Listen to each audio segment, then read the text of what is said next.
Hi, everyone. It's January 5th, 2017, and this is the very first show of this brand new year of Quantum Healing with Candace. And today I'm welcoming back a very good friend of mine, Katya Turner. Actually, welcoming back is kind of a funny thing to say. First time on this show, but she was on a previous show I used to have, but Katya and I go way back. So Katya is an intuitive empath, a starseed activator, an author, and a teacher. She was born very psychic and tuned in a very unconscious USSR. That's right, folks. She is from way over there. And from time, she learned how to suppress her gifts and abilities as they were setting her apart as different, weird, and broken. And she sounds like a lot of us out here, right? So for the sake of love and acceptance, she dove deep into the world of ego, achievement, and illusion to be awakened in 2012 with a string of intense, unexplainable experiences. And when her ascension process kicked in hard in 2015, it was so intense, she was determined to share her breakthroughs and insight with others. And this is how Indigo Diaries was born. First, a trilogy about her life as an indigo, and later a thriving blog where she shares what she learns along the path of awakening and channeled guidance from her guides and other multidimensional friends. She offers intuitive sessions, hosts live calls called Purpose Calls, which are designed to help people find their purpose even from the darkest places.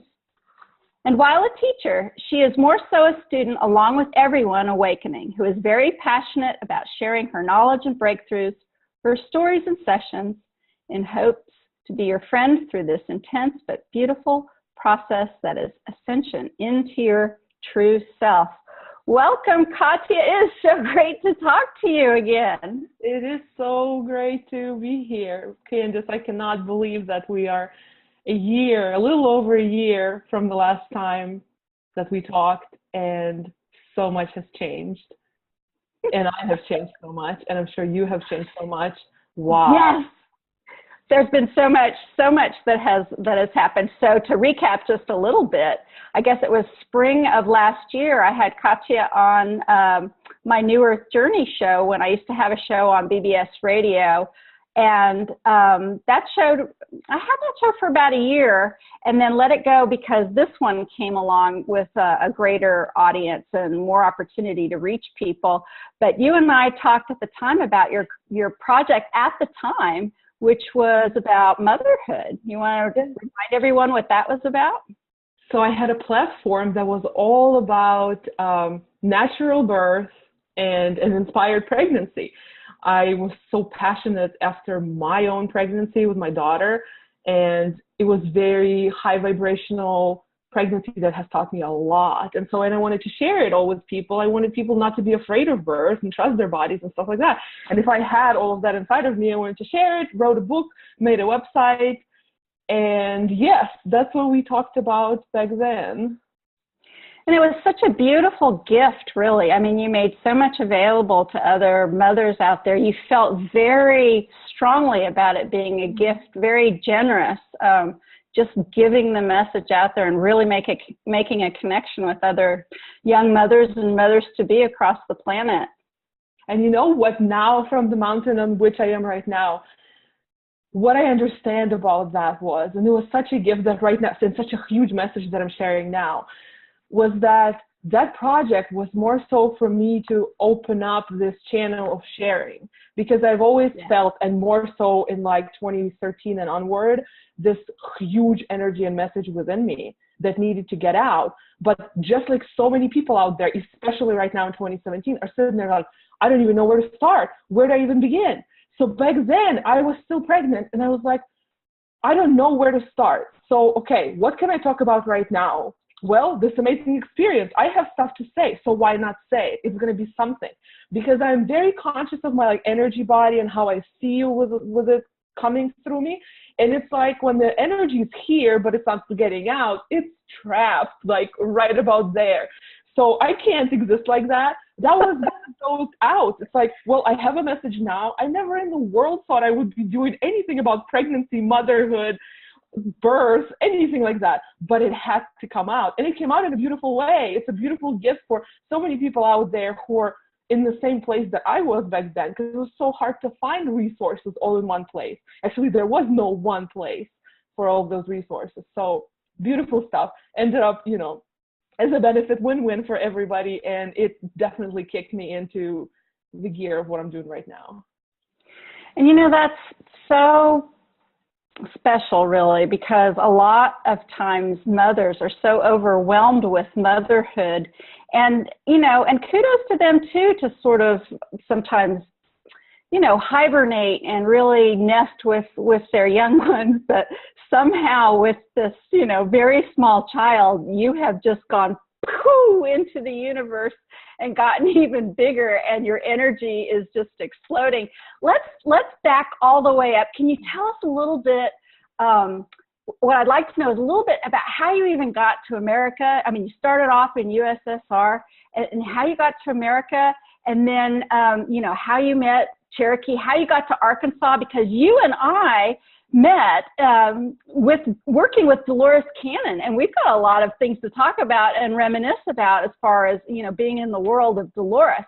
But tell everyone kind of how you even got here, what your early life was like. I know a little bit about it, but I'd love for you to share with some of our listeners, you know, kind of how did you get yourself over here? So I was born, it was still USSR, and in about 4 years it became Ukraine. And the surroundings were off the hook. And so why they were off the hook is because also I was born as a master. I looked at everything from a vastly different perspective. I looked through people, through society. I mean, my perception as a baby was like, what are these people doing? Like, I don't understand this game they're playing. Like, don't they get it? Like, I saw people put on these masks that they felt very, I don't know, good carrying, because the society, or the party rather, back then, it gave you these little like templates of human you could be, and everybody was putting on those little masks and fitting in those little templates, absolutely disregarding anything within themselves. And I looked at it all, and I remember I decided, it was a conscious decision of me as a child, as a very, very young child, of me not to really even open my mouth, because I looked at my parents, and they were like the closest of what society represented to me. And I knew that if I were to tell them that they were living a big, big illusion, I would shatter their world, especially with the fact that I had a very, I don't know, like direct view at it. So, and up until now, I can't really edit myself to be nice much. So, like, I knew that it would shatter their world, because they couldn't comprehend even why certain things were happening in their life, how it's all connected to alignment or misalignment within the self. Like, the concept of self didn't exist there. So, yeah, a little bit later, as I started kind of being more interactive, right, with my family, I started realizing real fast that how I was very, very broken, because I kept hearing things like, you're too sensitive, you need to toughen up, you're too serious, you're too silly. And I was like, I remember this process. Now I'm so thankful to this like crazy awakening that happened in 2016, because it made me actually remember the feeling that I had as a child, and like the thought process of this confusion of why am I not all right as I am? But as a human still who wants love and appreciation and affection, right? I was like, okay, so if I want to be loved, I need to be A, B, C, and D, all of these things that my parents are telling me I need to be.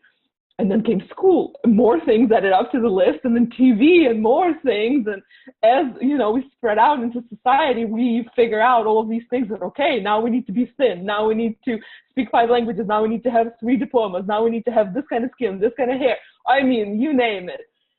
And that's what I did.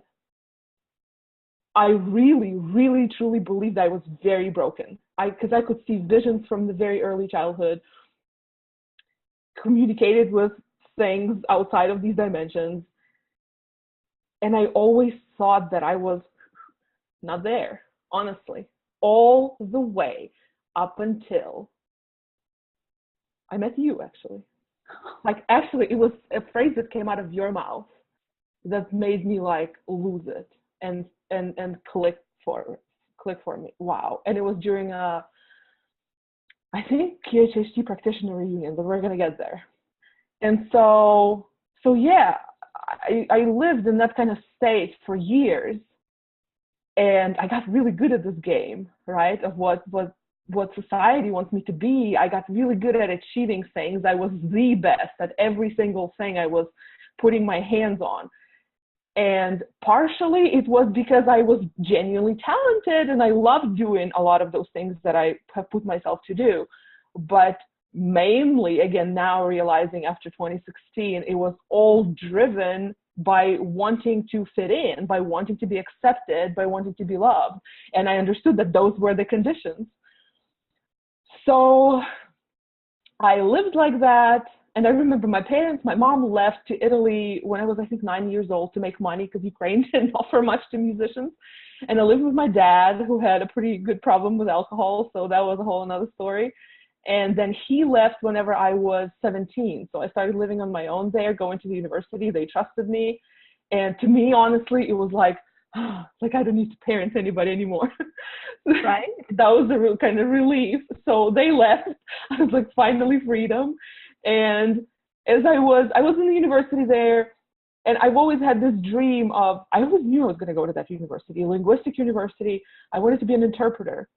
And I got that position after my first year of school. After my first year, I got to translate a TV show for a very prominent TV channel there in Ukraine. And I realized that A, it doesn't pay very well. B, I got it, now what? Like, I'm not gonna do this for the rest of my life, that's not interesting.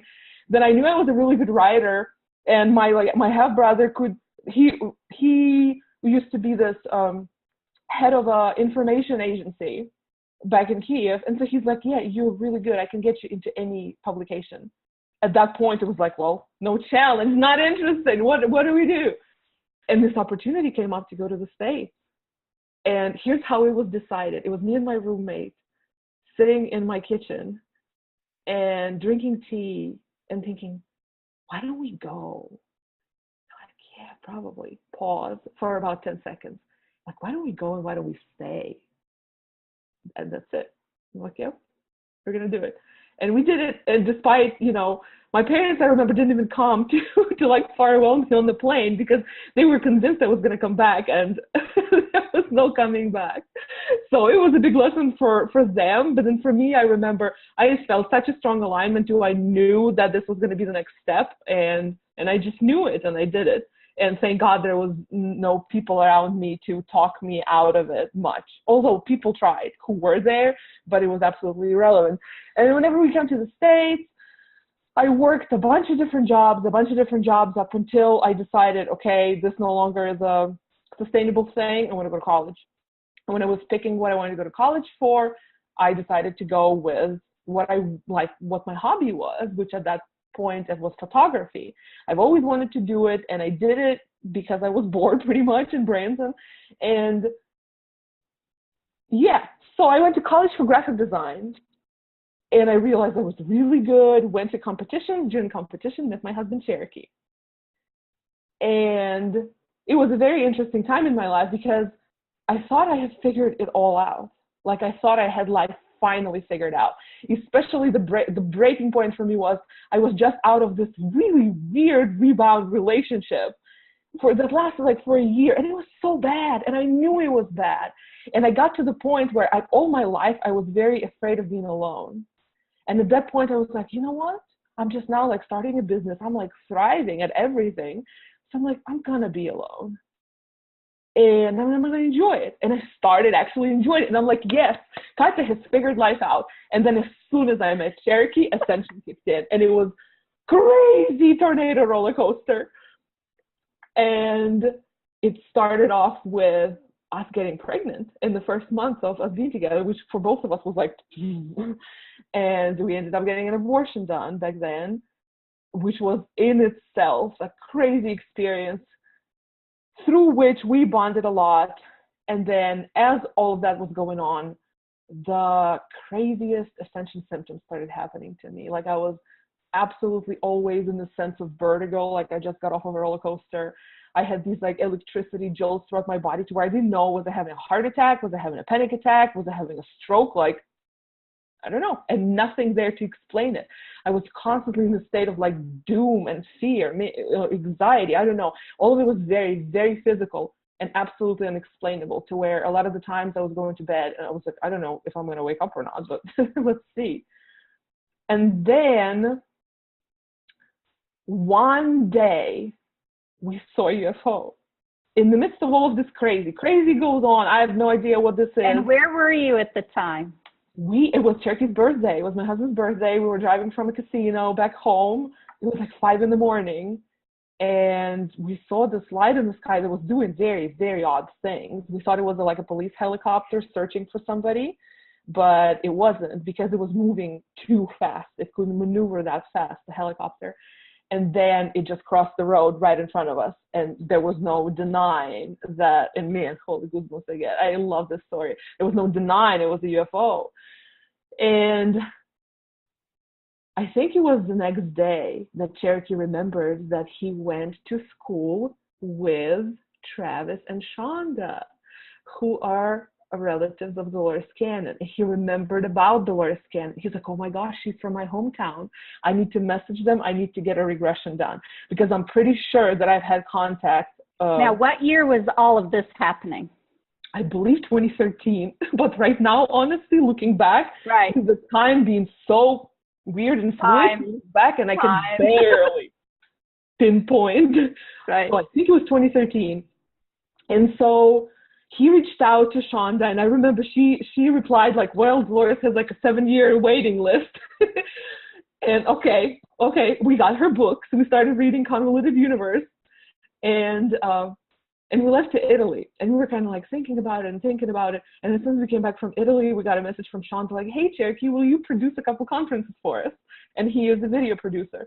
So that's how that got us to working with Dolores. And then so Cherokee started working with a company, and then slowly I started working with them as well, starting out doing photography during those events just because I was there anyway.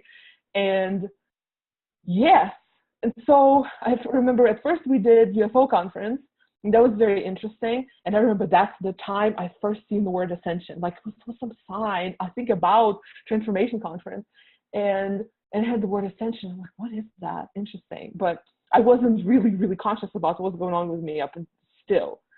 And then the next conference was the transformation, and we did that practitioner reunion beforehand. And I remember you talking on stage. Honestly, I will never forget that moment. Whenever you were talking about how number 2 can have a feeling and a taste, and some other number can have like, a feeling and a texture. And I'm like, oh my God, I'm not crazy.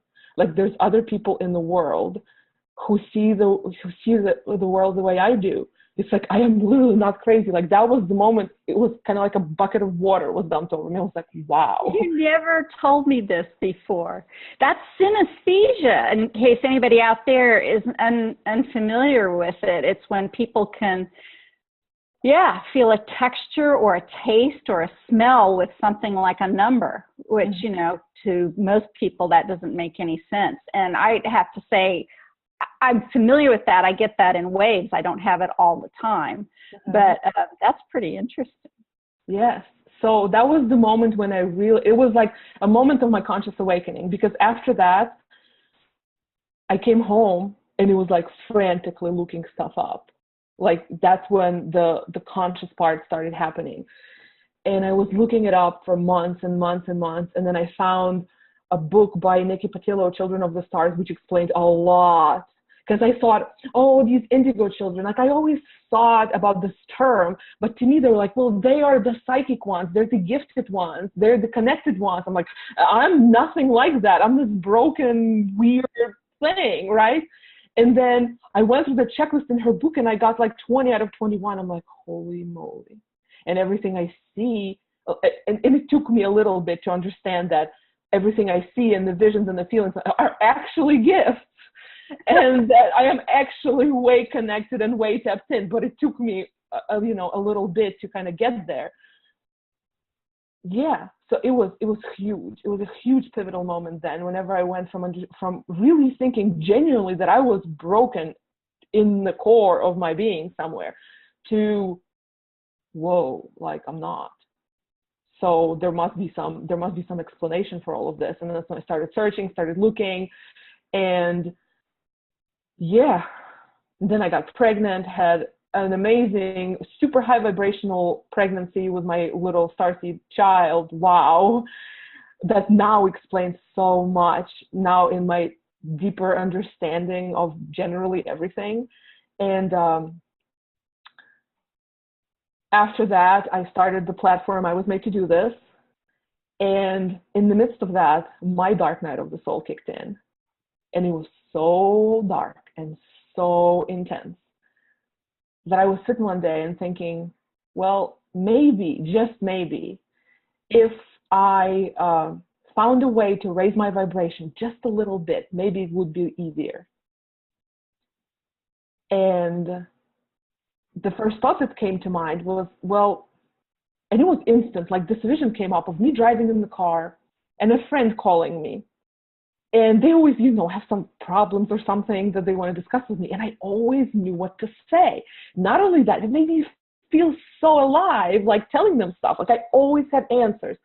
I'm like, wow, this is the easiest way to get there. So I'm like, why don't I open like a Q&A column on my site where people can email me questions? And I always know I will have the answer, and it will give me like a really good feeling to give that answer to them. And then that same day in meditation, I hear offer private sessions. I'm like, maybe this can be a private session thing. Okay. But then I clearly got a message like, seek guidance, at which point I booked a session with Andrew. And if anybody doesn't know, Andrew at delightedones.com is who I'm referencing. And he says, well, no, you're being called to do what I do. I'm like, what do you mean? I don't know how to do that. So hence I'm here. Like we're talking every month, crazy stuff going on. Like, I don't know how to do this. She's like, okay, let me ask your higher self. And the higher self says, clarity comes in the process. So here I was like, I have no idea how to do this. But the only clue I had was like, well, all my life I was kind of a person who like I could come up to a desk, put my hand on the desk and know everything about this desk for you. Who made it, what their lives were like. I mean, everything, where the trees grew kind of deal. If I wanted to get that information. I was like, well, it's either that or I'm not going to do it because I don't understand any other way of doing it. And I booked a session with a friend of mine who was like my best friend for almost 9 years. I trusted him with everything. And we got on Skype, and I remember the level of fear I had, like the level of being exposed kind of deal. Holy moly. I literally physically felt like I was falling, and I was waiting for somebody to catch me. But I'm like, I don't know, just start talking, and I'm going to tell you what comes. And we did that, and I instantly started getting some insight, some guidance and whatnot. And I decided, okay, this is probably a viable thing, at which point I found a group of already conscious people somewhat. And I posted there like, well, I don't know what I'm doing, but I'm clearly being called to do this. So if you all need any guidance, call me. And they started calling. And I was absolutely astounded by the level of energy that was coming through me in sessions, by the diversity of all the things that I could do psychically and energetically and otherwise. And eventually I kind of got to pick what out of all of this I actually wanted to do, because like there was a lot of like energy healing coming through, and it was beautiful and super profound, like super profound, but I just wasn't into it. Like that's it. And I remember even back then, my biggest kind of passion was connecting people to their purpose, and somehow really to how that works. And I enjoyed that the most. And no wonder right now I'm hosting these purpose calls. It's so easy. This energy is coming through, and it's mind blowing. But that was like, wow, like that story that got me from, where I was this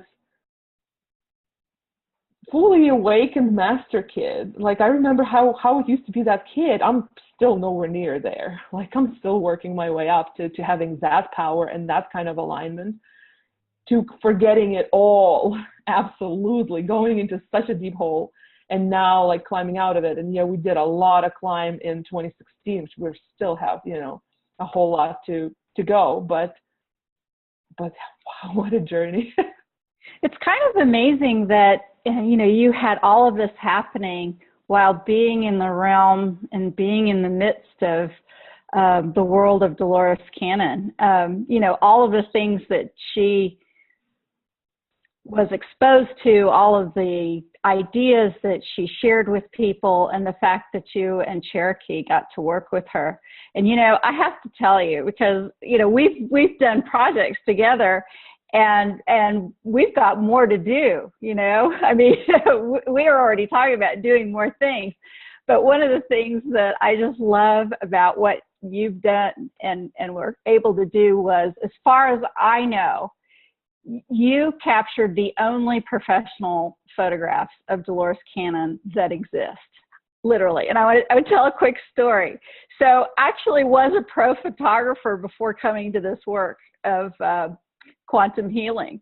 And it took me a while to gather up the courage to ask, but I finally did ask if I could bring my professional equipment to one of Dolores's classes in 2012. Now, Dolores was an absolute dream about cell phone pictures and grip and grin pictures. She was great, but she had the strongest camera radar of anybody that I know, anybody. And photographers out there know what I'm talking about. So they said, okay, you can bring your camera to this class. And it was one, you know, one of the earlier classes where I was assisting back in, I think, 2012. And so I stopped what I was doing for a little while assisting with the class, and I went out and got my camera, and I just wanted to, you know, my thought was I really was so interested in Dolores's legacy, as I still am. I mean, I still run her original support forum, still very interested in her legacy. I don't even know if you know this, Katya, but we actually, our group, Dolores's original support forum community, we're indexing her entire work, her entire volumes. We're indexing the subject matter. So when people have been coming to us for years and asking things like, you know, latest question I got was, did she say anything about RH values in blood? You know, and what we're doing is now indexing her entire work so we can go and look at that. Yeah. But I brought my camera out into this class, and I'm thinking, you know, some casual shots of her in teaching mode and everything. Every time my finger got on the shutter button, she'd look at me like this. She didn't like it. She didn't, I mean, I didn't, you know, back then they were the bigger, I had the big camera, so I was far away from her. I wasn't up in her face at all. And it didn't matter. I mean, I was behind other people's heads trying to get, I put that camera away pretty quickly, and I thought, you know what? She doesn't want a photo like that taken. Even though we talked about it, and it was part of the plan, I just said, forget it. It's just not going to happen. You're going to have cell phone photos for the rest of your life. But you got her in like a studio setting with lights and a camera. And those are the photos now that circle the world. Your photographs of Dolores Cannon. And I think that's amazing. And then at the same time, Cherokee is doing these really great videos where she's wearing that blue shirt with the little white tie thing, and she's talking about her work. And those videos just keep being seen by more and more people all the time. Yeah, it was a very interesting time. Yeah.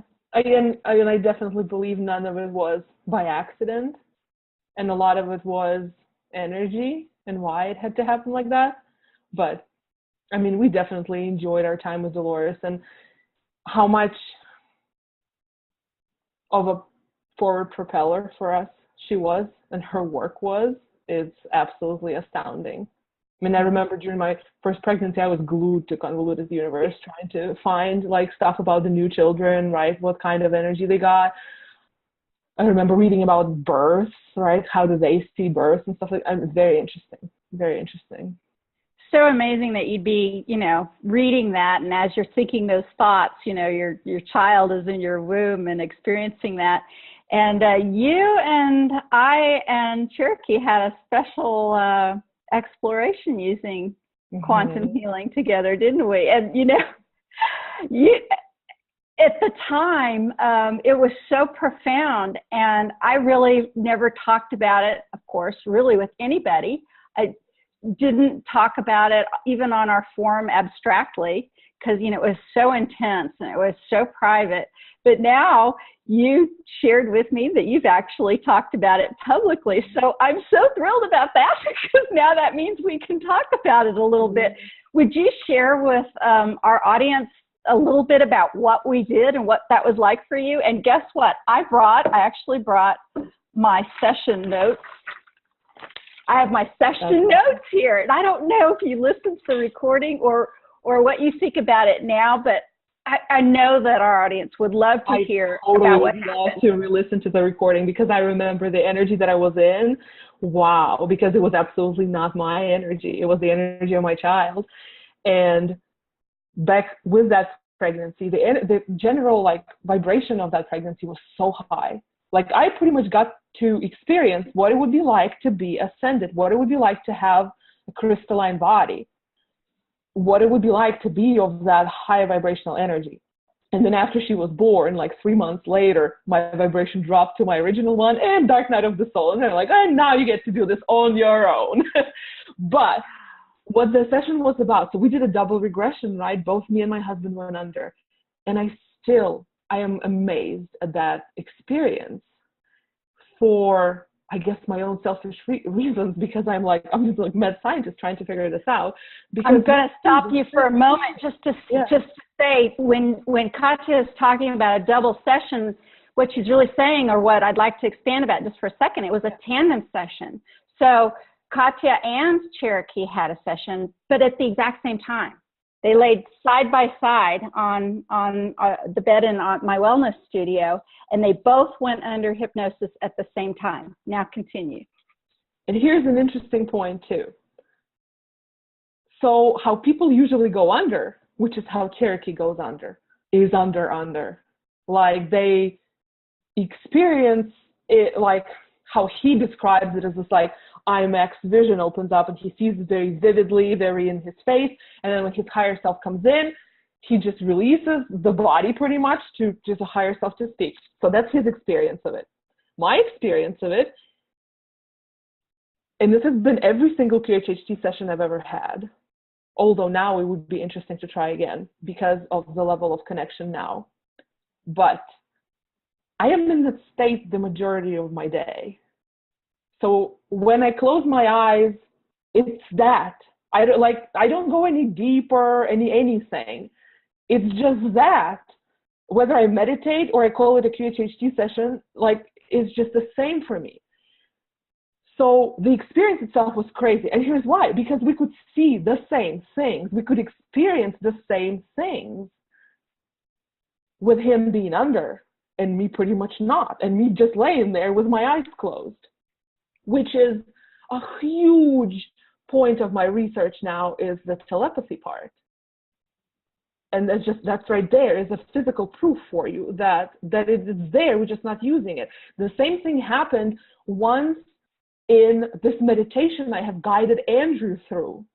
Me and Andrew had a session back when I just started out doing my intuitive sessions, and a part of this channeling that came through for him was that I am to guide him through this visualization. And as I did it, I was kind of under myself, right? I was in that space. The same thing happened. He's sitting there in Seattle. I'm sitting here in Arkansas, both eyes closed. We are navigating the same space. And he's like, oh, look up. You see that thing? I'm like, yes, I totally see that thing. Look what she's doing. Yes, absolutely. Which is the definition of quantum, right? The definition of quantum entanglement. Mm-hmm. So it was like, I'm still putting two and two together to be able to explain it to people easy, right? But that is just such an illustration of the fact that we are so connected, so tapped in. We can use it every day, but we just don't, just because we're so focused on our secondary reality, on our physical reality here. Right. So interesting. What I loved about it so much was that you finished each other's sentences. I mean, it was so astonishing. And I know, you know, the audience probably want to know a little bit about where you were, some of the things that you saw, but they would talk to each other. They both had their eyes closed, and one would say, do you see the, and the other one would finish the sentence. Yes, there's a great big, you know, and then they just, it was kind of amazing. And the energy was so intense. And I even know because of the way that I wrote these notes, because I kind of drifted off myself, you know, and I know you know what that's like. Yeah. Because when you actually do these sessions and you sit in these sessions, you get carried along with that. And even if you're the facilitator, you're still connected to your higher self or your whole self, and you're connected. You're having some of this experience as well. And, you know, I can tell because I start off with a kind of handwriting, and I'm pretty, you know, I have some pretty good sentences. And then towards the end, I just, wow. And do you remember this part? Because I don't know, do you mind me kind of like showing this? Cherokee in the middle of the session drew. Yeah. Can I show that? Please. Yeah. So this is one of the notes in the session, and Cherokee drew this. And do you remember what he said it was? No, I don't. Yeah, I'm gonna throw on my reading glasses to see, but yeah, Cherokee sits up. So that symbol, he said, was his name. This is his name in a symbol. Yeah. And that happens in sessions. Occasionally people will, even in the middle, and Dolores did this too, see things, want to show a building or a symbol or whatever. But the astonishing thing was, I think the symbol just like showed up for both of you to see. Mm-hmm. I mean, you're like both seeing like this symbol, and you're like, and I'm not quite seeing it. And that's what I said, well, can you draw it? He's like, yes. And he sits up from a very deep trance and takes my pen, and he drew that and then laid back down, and you all finished the session.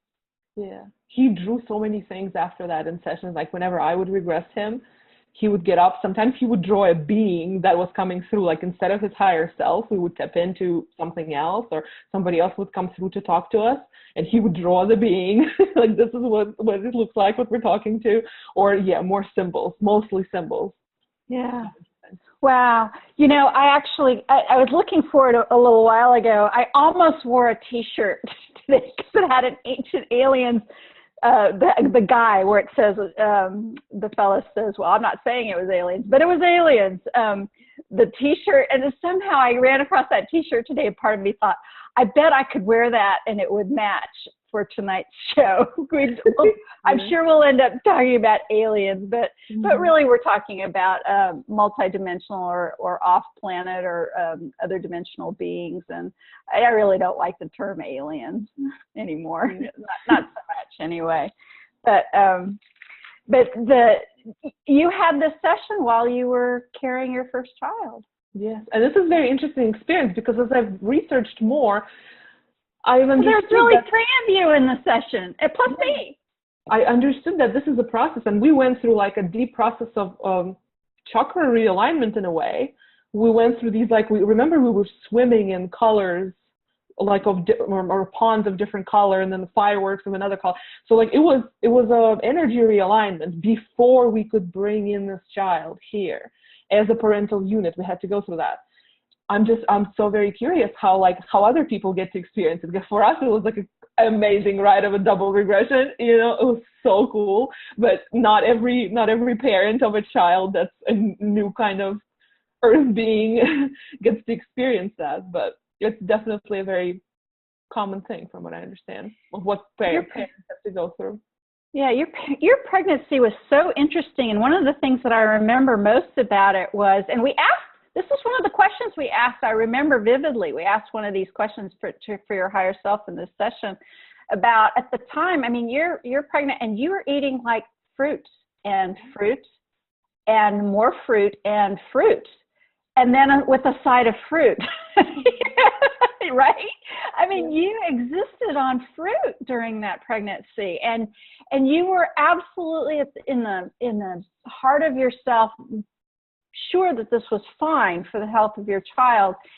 And your higher self agreed, and you have this beautiful, I mean, your entire pregnancy was perfect and beautiful, and your child is healthy and well, and you'd learned so much, and you followed your heart. And that's kind of what your whole I was made to do this platform is all about, because this, you know what, I'm buzzing as I'm saying all that now too, because it was so beautiful that you didn't do the thing where you looked up the books and like force yourself to eat, I don't know, eggs or meat or something that, you know, you couldn't deal with. You were listening to your own body, and your own body was saying something that was off the charts, not what the experts say, right? The experts would tell you that you would have been endangering maybe not only, you know, your baby's life, but yours with a diet like that. But it turned out and especially to go vegan in the middle of pregnancy, to go from meat, from smoking, you know, and doing all of the drinking Coke and all of that,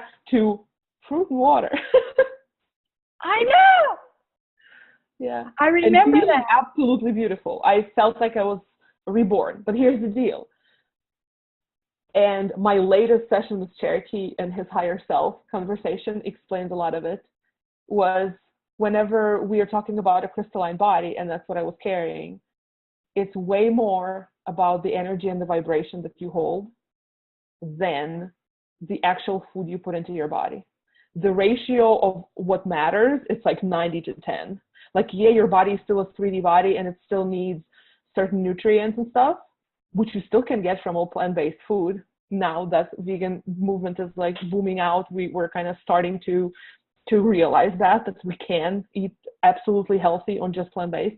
But the vibration was a lot of it. And that, you said the ease with which I was able to stick to that, absolutely now understand. I cannot attribute it to myself. It was that mastery that my child held. And I am just now getting close to that kind of level of mastery within myself and kind of figuring out how that works. And I talk about it in one of my videos on how to manifest, right? Because it's an essence of what we did there, is to hold your focus so tightly on this thing that in this other video I saw, which it speaks to my heart so loudly, it's called quantum superposition.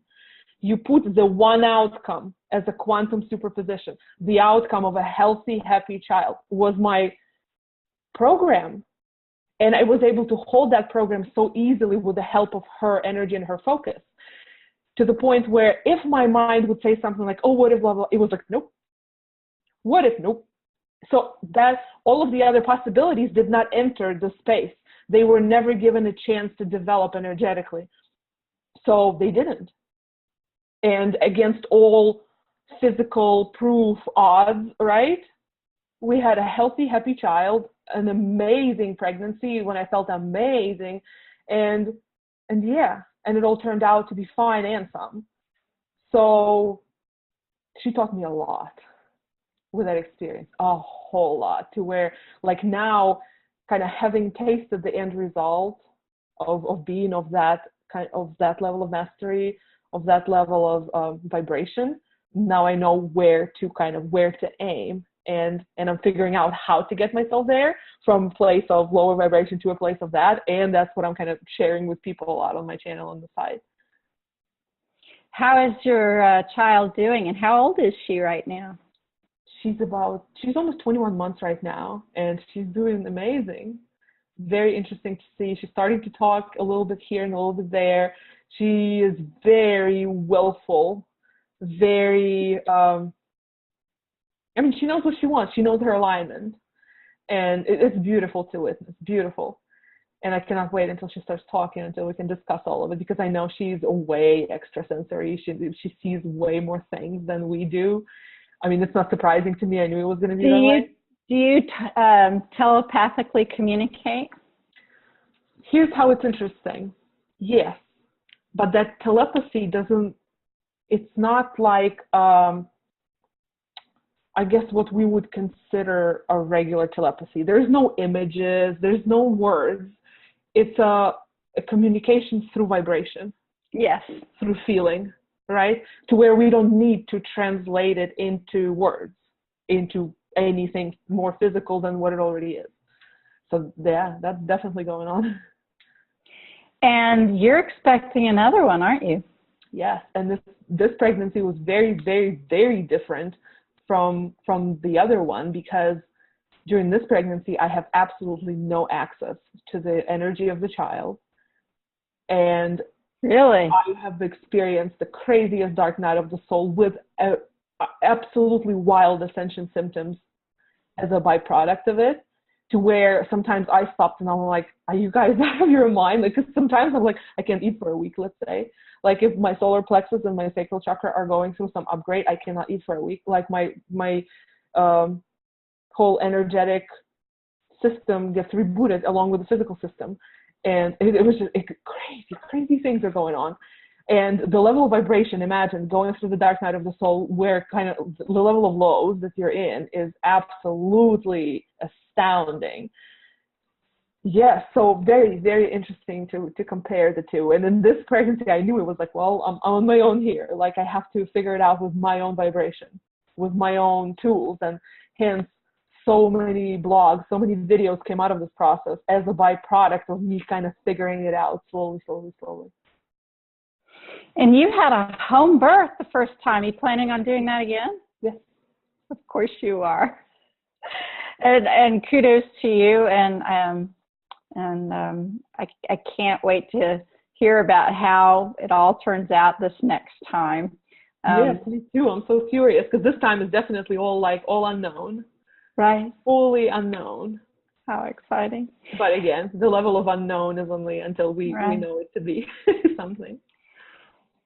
So we're coming into 2017 in a way that, you know, it's funny. We as helpers and as guides, way showers, doing this kind of thing, I've been thinking about that as you've been speaking. And so just like the book that Nikki wrote, that you said, you know, the start, and you read the list and you were like, oh my gosh, and you recognized yourself there. And then you met up with Andrew, and then Andrew had actually a QHHT session with a colleague of mine, Aurelian Rado, and wrote an article that's on our practitioner blog. And there's all these connections, and some of you out there are having some of these kinds of events happen in your life too. And I wanted to just say this. There's so many more people needed to help other people wake up. People are on different levels. They hear different things. They hear somebody say something, a phrase like, I didn't even know that I did that, you know, in your world when I was talking about synesthesia.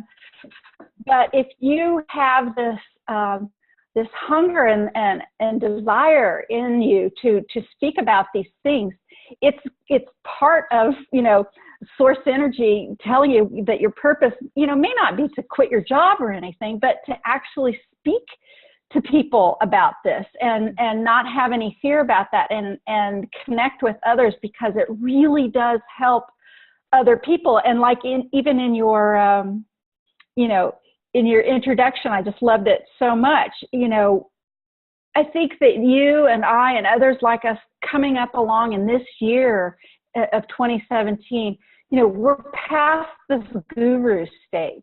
You know, we're past the one person handing down the tablets, you know, carved in stone that they know something and that they're offering it to you because it's in here. This is where it is, you know, it's in here, and this is where you need to start it. But by sharing what's in here, other people then begin to listen, and they listen to what's in here. And it's so beautiful how that's happening in 2017, and these connections with you, with Andrew, with Aurelian, and then suddenly, like, you know, I mean, I knew you were working on stuff, but all of a sudden you just like exploded onto the scene, and like the connections, like it's like the circuit connected here. And here we are talking about this. And suddenly we're back to doing more projects together, planning things, more things to do together to help others and bring others into the fold. And how much easier that is in this year, right? 2017. I mean, the simple fact that you're even doing what you're doing, talking to me about taking on these projects, you have a toddler and you're about ready to give birth, and yet you're like, yeah, let's do that. My project wall is full, so that you can understand.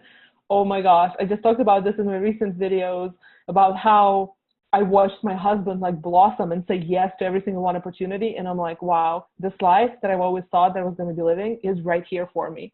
Yeah. It's about me saying yes and actually doing it. And it's such a big message right now in the world of taking action and actually showing up for these ideas, because we have been through like a meat grinder just now, but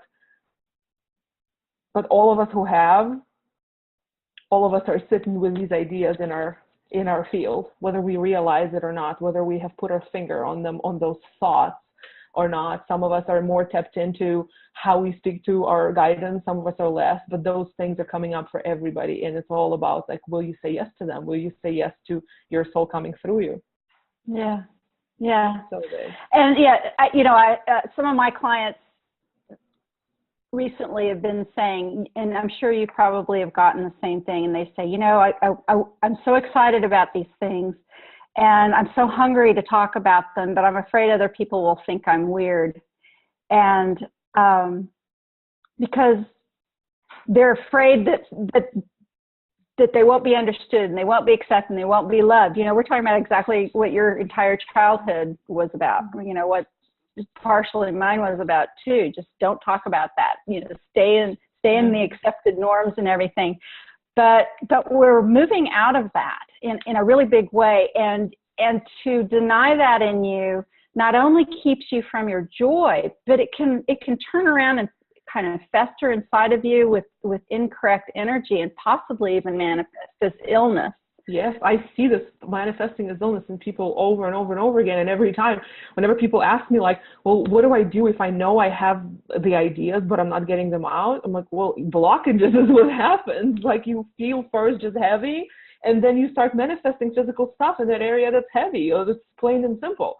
So yeah, it's so big right now. And I feel like it's a very natural process of what we went through last year. And, we go through this in waves, and people are going to be going to deeper and deeper extents of that. When we realize within ourselves that we do not need acceptance and love of others to be happy, when we reparent ourselves fully and have that relationship with our inner child and the relationship with our inner essence, right, to where we are whole within ourselves. We don't need anybody else's approval. We realize that their reactions are a byproduct of their own energy system and their own past and their own lessons that are coming up. Then we free ourselves to do whatever and to say whatever and to just show up for our calling, and that's it. And if it stirs up the waves, well, guess what? We came here to make those waves. We came here to be exactly that. The catalyst for change in others. And yeah, a lot of us had to do what I did, dive deep into the ego and the illusion, just to be able to climb out of it and teach others how to climb out of there. But in essence, right now is the time why we came. Like they keep showing this to me and keep repeating this, that all this time you have been preparing and collecting experiences and collecting knowledge for now. Mm-hmm. Like now is the time to act. You have come here to live now. Mm-hmm.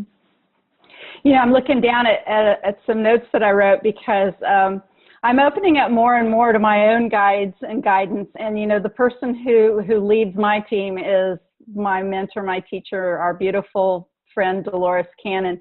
And she was talking about 2017, and she was, one of the phrases she wrote in what I wrote here was, she says, stop doing everything later, do it now. Yeah. 2017 is the year of doing it now.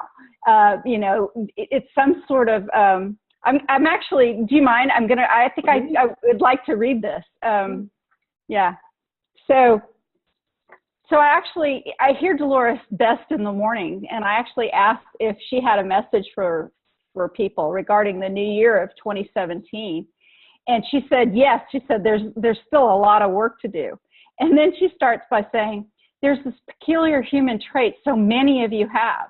Let's call it the I'll do it later trait. You have good intentions, positive goals, and kind hearts. And then you slap the I'll do it later trait on top of those intentions, and it is like throwing a bucket of cold water on a beautiful little campfire. Stop doing it later. Do it now. The year of 2017 is the year of creation and of doing it now rather than doing it later, and you really are running out of time. You had many years and many lifetimes of opportunities, and it's really coming down to the wire, and you need to do it now. And then, so people might ask, well, do what? Well, she says, some of you are writing. Good, just keep at it and finish it up and get it out there for others to read. You may think you need to reach perfection before publication, and that's not so important. Get a good editor, use spell check, and just publish it. And then she reminds us and me, she carried manuscripts around for years, waiting for an opportunity to publish her first book. And as many of you know, she continues, she ended up creating her own publishing company because of the lack of opportunity and interest in her regression work from the big publishing houses. She says, none of you face this obstacle. You can self-publish, so do it. And some of you have other projects, art, music, therapy, or community-based ideas that focus on love, acceptance, and helping other people. Some projects are very small and one-on-one. Maybe you've even considered volunteering at an old folks' home. I love that she said old folks home. I hadn't heard the phrase old folks home in a really long time. Or women's shelter. Just go do it. Even if you can only help a few times or very occasionally, stop waiting. Some of you have grand ideas, classes, businesses, or even producing movies. Like us, Cherokee. Right. You the See the Red Bird movies. We're gonna. Yep, I can't wait to start on those, you know? Maybe you've even, I already said that. Just do it. Don't let the largeness of the project idea overwhelm you. Small bites, small pieces, just keep moving forward. Every day is filled with 15-minute blocks of time you can use to grow your project, whatever it is. And then she said, I used to read and write and even edit books while eating dinner on a TV tray and watching Matlock. I had to look up what Matlock was. It's a detective show. Andy Griffith. And didn't Andy Griffith have like a Arkansas? I think it was in Arkansas, the Andy Griffith show. Anyway, so she's talking about that. She says, it's amazing what you can accomplish in the space of time during even a set of commercials. You don't have to lock yourself in a room or take yourself off to Fiji to write or create. The world in 2017 needs each of you to step into the gifts you have to bring and fulfill the reason for your life right now. If you are feeling a yearning, that is your subconscious and your soul reminding you of your purpose. 2017 is about facing your purpose, square on, and getting on with it. Thank you for letting me share that with you. You know what I want to say? Just now it kind of hit me that, and it's something we talked about. Like, I am a walking example of what she's talking about. The 15-minute little spurts of time is all that you need. You just need the freaking determination and saying yes and showing up. Like, who has a baby and writes like 4 different books at a time, creates 2 different websites, writes for freaking Collective Evolution, and then writes and writes and writes. Like right now, I'm pumping out almost a blog a day, and they are not fluff. Like they have a lot of substance to them. But how is that happening? It's happening by showing up and by saying yes. And I feel like a lot of people, they're waiting to become comfortable, and they're waiting for the circumstances to allow something. Well, the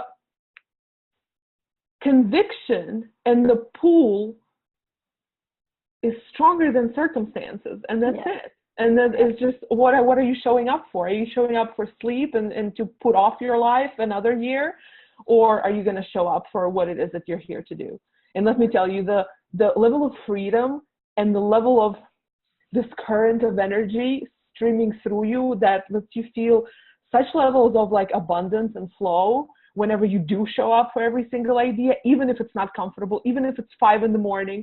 How many times I woke up at 5 in the morning to make like 11 different videos for my channel? because I know this is what I'm being called to do. That's it. There's no ifs, ands, or buts about it. Yeah. It's all doable. And that'll give you energy too. You know, if you're heading towards your purpose like that, you get energy to keep going. You just kind of have to step into it, and then it kind of takes you like a conveyor belt. You know, the room is actually sparkling. It's feeling so good, this connection that you and I are having right now. You know, the thing I want to say too is how amazing it is. How many people do you know that are talking about this? You know, I'm going to completely redo my website and my look this year. How many people have you heard say that? I'm doing it. You're doing it. And you're helping other people do it. And you and I are going to get together and offer like a little class or maybe a workshop about how people can do this. We're going to put together some steps and offer that out there. But this is the time of doing it. 2017 is the year of creation, probably and possibly the best year to create anything in our entire lives. I mean, it's like the pinnacle of the year to get going on whatever that is. I mean, you spend, many of you out there, way more times scrolling through Facebook, you know, those 15-minute blocks, that you could literally be doing these other things. And sometimes, what stops us, you know? What stops us? Well, it's fear, and then fear of failure, and then sometimes fear of success too. You know, yeah, I've had that. Oh boy, I have that hard hit me. Right. Yeah. But it's time. It's time to move forward and to get out there and get going. And gosh, you know, having people like you out there to be able to help people find, you know, get on track and get on their purpose. And same with quantum healing, you know, getting into and having a session, very often it can help clarify or even bring some surprises to you about how or what you might think about doing in your future to sort of solidify all of these things and really live the life of your dreams and kind of stop doing things because you're supposed to, or you're told to, or you have to, or you think, you know, you're living in a drudgery. The time to leave the drudgery is now. And people are feeling it, and people are going to keep feeling it. Such a beautiful quality of this energy of 2017 is that it's going to make you so uncomfortable. Everybody's going to cross over into their purpose. There's no ifs, ands, or buts. It's just what is the level of discomfort you're willing to take. And the discomfort grows fast. Like if we thought it was intense and not comfortable in 2016, the level of discomfort that's going to grow in 2017 is going to be huge and in your face and within seconds of not making a right decision. And so, it's all about that pretty much, you know. You either listen to your heart or take the discomfort, and then the discomfort is going to push you into that direction anyway. So so the thing that's different, tell me if you agree with this. So the thing that's different is in times past, you could put up with a situation that something wasn't correct about it. Maybe it was the incorrect job or a relationship or just a situation that didn't sit right with you, but you did it, you know, you went along with it for whatever reason, societal, family, you know, paying the bills, whatever it is, you went along with something that didn't quite sit right with you. You got to pass on that for time in years prior.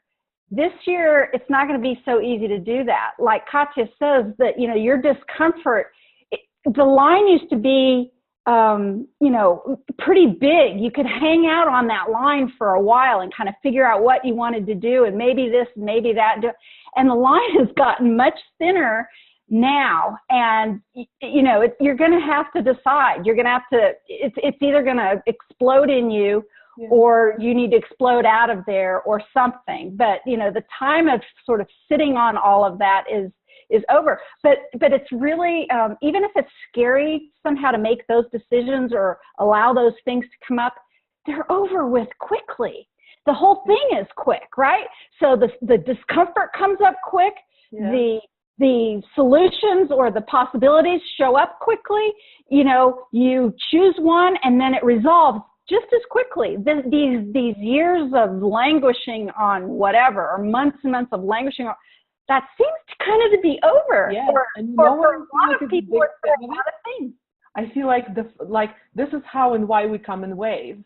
and I see this over and over and over in my sessions, how much longer it was taking like to the wave before me, how much longer it was taking for them to learn the same lessons that it took for me. And then the lessons that it took me to learn, I don't know, 7 months, now people can accomplish in one meditation. Exactly. And here's what I think. Energetically, like I can see how it is, because we have gotten so many resources out there. Like people have pumped up so much content, right, as a byproduct of this growth. So yeah, it's easier. But also what I feel is happening, right? I mean, as we literally are moving up in dimensions, it's like molecules are further apart. So everything is like looser. It's not that dense. Yes, it's so much easier and faster to shoot through the energy. So I can see how that's happening, and it's gonna keep happening. And I see this more and more to where people are coming to me in sessions now and they're saying, well, I awakened like 2 months ago, and they are at my level. We are getting the same lessons. Yes. How is this possible? Yes. And I realized that, yeah, I've been learning here self-love for like 6 months and trying to figure out the ins and outs and bolts of it for myself.